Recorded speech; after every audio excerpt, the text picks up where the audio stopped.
दोस्तों, परमात्मा ने हर इंसान को इतनी बुद्धि दी है कि वो निर्णय ले सके, किसी भी बात के लिए निर्णय ले सके या दूसरों के लिए भी ऐसे कोई निर्णय ले सके जिससे जीवन को आगे बढ़ाया जा सके।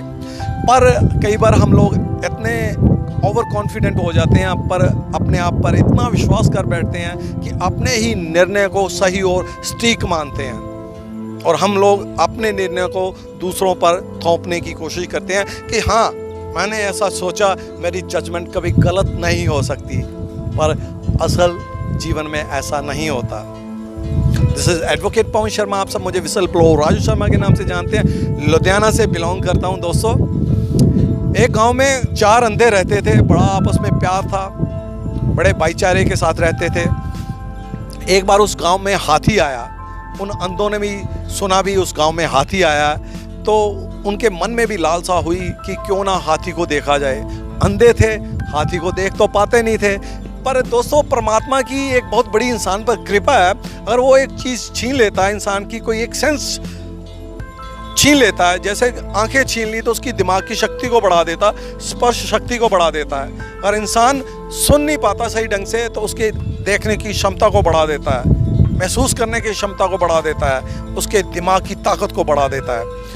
दोस्तों, अंधे थे, स्पर्श करके महसूस कर सकते थे ये हाथी कैसा होता होगा।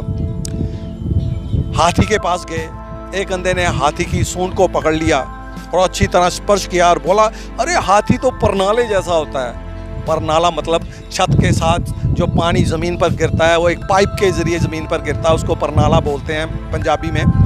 हाथी तो परनाले जैसा होता है। दूसरा बोला, नहीं नहीं नहीं, उसने हाथी के पाँव को पकड़ रखा था। उसने बोला, हाथी तो खंबे जैसा होता है।